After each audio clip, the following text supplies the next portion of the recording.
Hello friend दोस्तों, stand plaint में आज मेरा टॉपिक है इलेक्ट्रॉनिक्स। इलेक्ट्रॉनिक्स में आपको मैं बताऊंगा जो हमारे पार्ट्स लगे होते हैं हम उन्हें कैसे टेस्ट करते हैं, कैसे पता चलता है कि ट्रांजिस्टर, डायोड या रेजिस्टेंस वो वर्क कर रहा है या नहीं कर रहा है, वो ख़राब हो गया है या सही है। दोस्तों, आप इससे पहले एक चीज़ ध्यान रखिए कि अगर आपने मेरा चैनल सब्सक्राइब नहीं किया है तो प्लीज़ इसे सब्सक्राइब ज़रूर कर दीजिएगा, क्योंकि मैं आपको आज पार्ट्स की टेस्टिंग कराने के बाद मैं आपको बताऊंगा कि सर्किट को ट्रेस कैसे करते हैं, सर्किट को हम कैसे बनाते हैं। दोस्तों, हमें जो है इलेक्ट्रॉनिक्स में पार्ट्स को टेस्ट करने के लिए मल्टीमीटर की आवश्यकता होती है। आजकल जो हम मोस्टली इस्तेमाल कर रहे हैं वो इस्तेमाल कर रहे हैं डिजिटल मल्टीमीटर। और दोस्तों, हम पहले जो इस्तेमाल करते थे वो करते थे एनालॉग मल्टीमीटर। इसमें क्या करती है, निडल वर्क करती है। अब इसका वर्क जो है बहुत कम हो गया है। अब ज़्यादातर ही हम क्या करते हैं, डिजिटल मीटर का यूज़ करते हैं।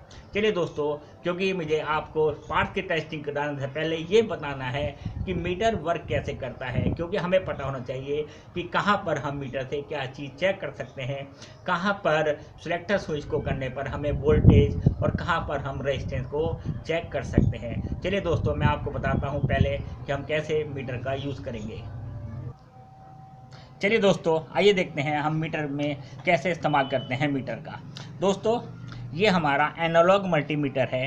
एनालॉग मल्टीमीटर में आप देखेंगे तो हमें यहाँ पर दिखाई दे रहा है एसी वोल्टेज, यानी यहाँ पर हम क्या करते हैं, एसी वोल्टेज को मेजर करते हैं और यहाँ पर हम करते हैं डीसी वोल्टेज को। दोस्तों, हमारी जो दो प्रोब होती हैं हम उनमें, क्योंकि ये पॉइंट हमारा क्या होता है, कॉमन होता है, एक को हम यहाँ पर हमेशा लगा देते हैं। उसके बाद हम देखते हैं, अगर आप ध्यान देखें तो यहाँ पे आपको 10 किलो ओम 1 मेगा ओम दिखाई दे रहा होगा। लेकिन यहाँ पर हम जब चेक करते हैं रेजिस्टेंस को तो हम यहाँ पर दूसरी प्रोब को हम क्या करते हैं, यहाँ पर लगाते हैं रेजिस्टेंस चेक करने के लिए। रेजिस्टेंस की वैल्यू पे डिपेंड करता है कि वो 10 किलो ओम से कम है या ज़्यादा है। अगर 10 किलो ओम से कम है तो हम क्या करते हैं, प्रोब को ऊपर लगाते हैं। अगर हमें दोस्तों डीसी मिली एम्पेयर में करंट चेक करना है, सेल का या बैटरी का हमें करंट चेक करना है, तो हम क्या करते हैं मिली एम्पेयर में, तो हम क्या करते हैं प्रोब को यहाँ पर लगाते हैं। अगर हमें डीसी वोल्टेज चेक करनी है अपने बैटरी की, अपने सेल की, तो हमसे हम क्या करते हैं, यहाँ पर प्रोब को लगाते हैं। इसमें जो रेंज होती है 10 वोल्ट, 50 वोल्ट, 250 वोल्ट और 1000 वोल्ट। दोस्तों, हमें डिपेंड करते हैं कि हमें कितनी वोल्टेज चेक करनी है, उसी हिसाब से प्रोब को लगाएंगे। अगर हमें 50 वोल्ट के अंडर वोल्टेज चेक करनी है तो हम 50 वोल्ट पे लगाएंगे। अगर 50 वोल्ट से ज़्यादा वोल्टेज चेक करनी है तो हम क्या करेंगे, प्रोब को 250 पर लगाएंगे।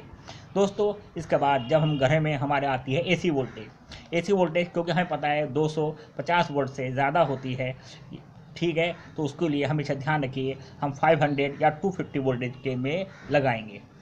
दोस्तों, ये आपका एनालॉग मीटर का है। दोस्तों, ये चीज़ हमारा स्केल है। स्केल यहाँ पे आपको शायद ये क्लियर नहीं चमक रहा होगा, जब आप देखेंगे तो वो क्लियर चमक जाएगा। इसमें पूरा लिखा होता है कि 0 वोल्ट से 10 वोल्ट या 50 वोल्ट, उसी हिसाब से हम उसको स्केल को इसमें रीड करते हैं जिस पर हम अपनी प्रोब को लगाएंगे। दोस्तों, अब क्योंकि मोस्टली इस्तेमाल हो रहा है डिजिटल मीटर का, आपको मैं उसके बारे में बताता हूँ। दोस्तों, ये हमारा डिजिटल मीटर है। डिजिटल मीटर में अगर आप देख रहे हो, आपको दिखाई दे रहा हो, तो ये जो है हमारा ओम बना हुआ है। इसमें क्या करते हैं, हम रेजिस्टेंस की वैल्यू को चेक करते हैं ये सिलेक्टर स्विच के थ्रू। दोस्तों, यहाँ पर स्विच ऑफ है। दोस्तों, इधर ये बना है, ये वोल्टेज बनी है और ये सीधी लाइन खींची, इसका मतलब ये डीसी वोल्टेज के लिए है। और यहाँ पर हम चेक करते हैं एसी वोल्टेज। और दोस्तों, यहाँ पर हम चेक करते हैं एम्पियर।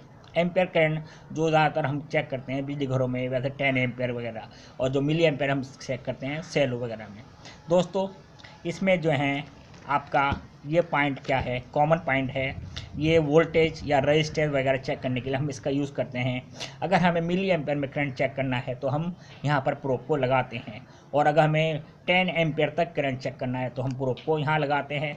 कॉमन वाली प्रोब हमेशा क्या रहेगी, वो यहाँ पर रहेगी। अब सेकंड प्रोब को हमारे पर डिपेंड करता है हम क्या चीज़ चेक कर रहे हैं। अगर हम वोल्टेज और रेजिस्टेंस चेक कर रहे हैं तो प्रोब को हमेशा यहाँ पर लगाएंगे। आइए दोस्तों, अब मैं आपको समझाता हूँ कि हम कैसे चेक करेंगे कंपोनेंट को। दोस्तों देखिए, अगर हमें रेजिस्टेंस चेक करनी है तो हम क्या करेंगे, प्रोब को, सेलेक्टर स्विच को हम कर देंगे ओम्स पर। ओके दोस्तों, आइए देखते हैं, एक रेजिस्टेंस लेते हैं।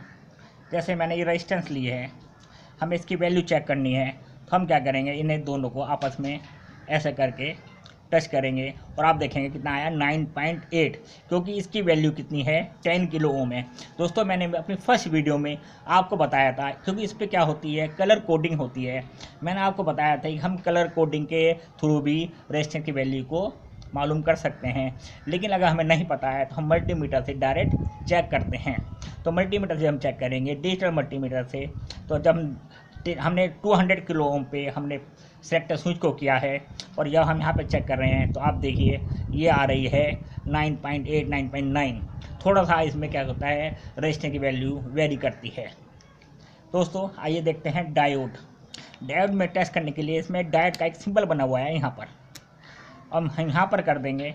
उसके बाद जब हम डायोड को टेस्ट करेंगे, क्योंकि इसमें डायोड में आप देखेंगे एक साइड में क्या है, ये लाइन बनी हुई है वाइट रंग की, यानी ये इसका पॉजिटिव सिरा है और ये वाला नेगेटिव सिरा है।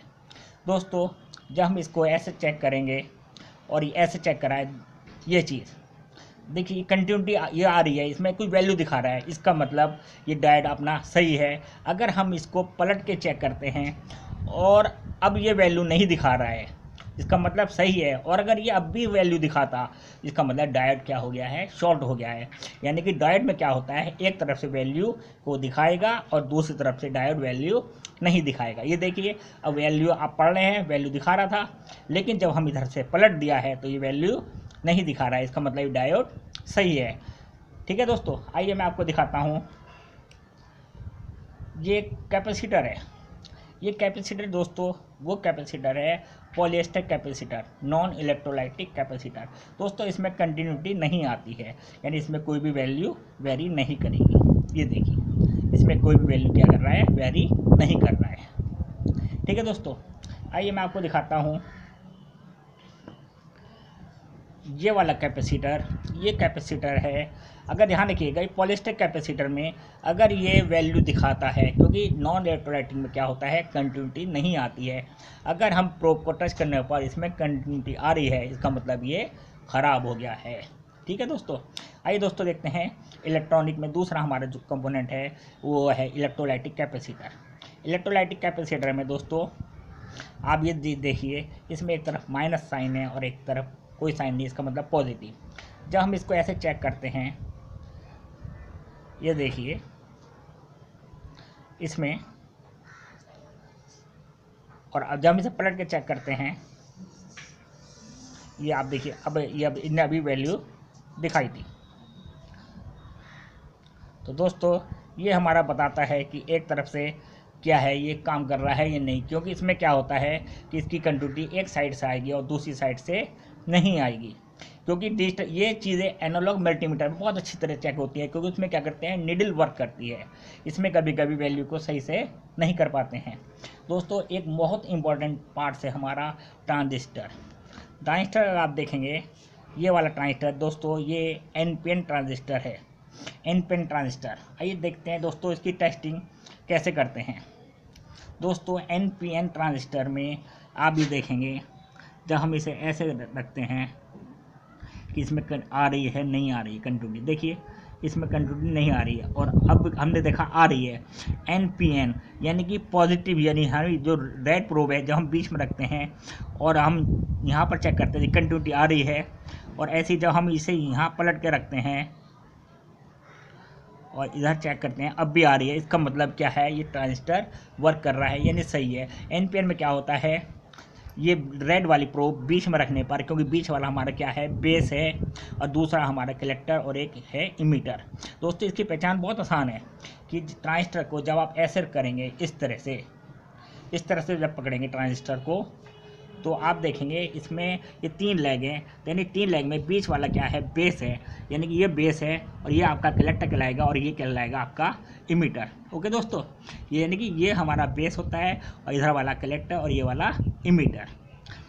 ठीक है, अब आप इसका टेस्टिंग में ध्यान रखिए। NPN ट्रांजिस्टर में क्या होता है, NPN यानी P बीच में आ रहा है, यानी कि पॉजिटिव, यानी कि इसको हमने यहाँ रखा है और इसको जब हम यहाँ पर टच कर रहे हैं और इसमें कंटिन्यूटी आ रही है, इसका मतलब क्या है, ये ट्रांजिस्टर सही है। लेकिन अगर ये पलटने पर भी कंटिन्यूटी आती है, यानी कि अब हमने क्या करा, निगेटिव यहाँ पर रख दिया, पॉजिटिव यहाँ पर रखा है और आती है तो इसका मतलब ख़राब है। देखिए यहाँ पे कंटिन्यूटी नहीं आ रही है, इसका मतलब ये ट्रांजिस्टर सही है। ध्यान रखिएगा, ट्रांजिस्टर में जो कंटिन्यूटी आती है वो बेस से कलेक्टर में और बेस से इमीटर में कंटिन्यूटी आती है।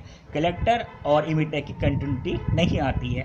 अगर कलेक्टर और इमीटर में कंटिन्यूटी आ रही है इसका मतलब ट्रांजिस्टर ख़राब है। दोस्तों एक ट्रांजिस्टर हमारा होता है पीएनपी। पीएनपी ट्रांजिस्टर्स है, इसकी भी टेस्टिंग वैसी है, लेकिन पीएनपी यानी इसमें एन बीच में आ गया है, यानी कि ब्लैक प्रोब को हम क्या करेंगे बीच में रखेंगे और बाकी दो प्रोब को हम क्या करेंगे साइड में। ये देखिए कंटिन्यूटी आई है और इधर करेंगे तो इधर भी आएगी ये देखिए, इसका मतलब ये कंटिन्यूटी आ रही है, यानी कि ट्रांजिस्टर वर्क कर रहा है, यानी सही है। अगर हमें प्रोब को पलटने पर भी, यानी कि ये वाली रेड प्रोब को हम बीच में रखते हैं और ऐसे करने पर कंटिन्यूटी आती है लेकिन नहीं आ रही है, इसका मतलब ट्रांजिस्टर सही है। और अगर आती है इसका मतलब ट्रांजिस्टर ख़राब है। दोस्तों ये चीज़ ध्यान रखिएगा, ट्रांजिस्टर की पहचान, जब ट्रांजिस्टर को आप इस तरह रखेंगे, यानी गोल सिरा आपका बाहर की तरफ है और इस तरह रखा है, तो ट्रांजिस्टर में यानी कि ये आपका बेस होगा और ये आपका कलेक्टर होगा और ये आपका इमीटर होगा। ठीक है दोस्तों, ये दोस्तों अब आप चीज़ ध्यान रखिए, इसको हम कैसे भी चेक करते हैं। दोस्तों एक कंपोनेंट और है आपका एलडीआर जो light dependable resistance. Light dependable resistance को हम कैसे चेक करेंगे, देखिए दोस्तों ये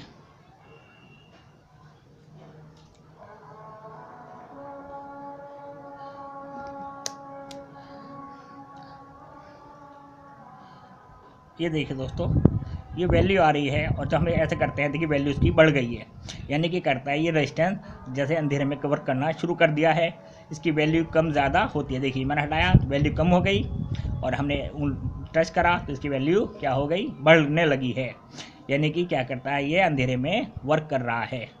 ठीक है दोस्तों, ये हम इस्तेमाल करते हैं जहाँ पे अंधेरा होता है डे लाइट स्विच में, कि लाइट अपने आप ऑटोमेटिकली जल जाए, तो वहाँ पर क्या करते हैं हम इनका यूज़ करते हैं। दोस्तों मैं समझता हूँ आज को ये सभी टेस्टिंग कंपोनेंट की समझ में आ गई होगी और उम्मीद है आप इसे घर में आप आराम से ईजिली कर सकते हैं।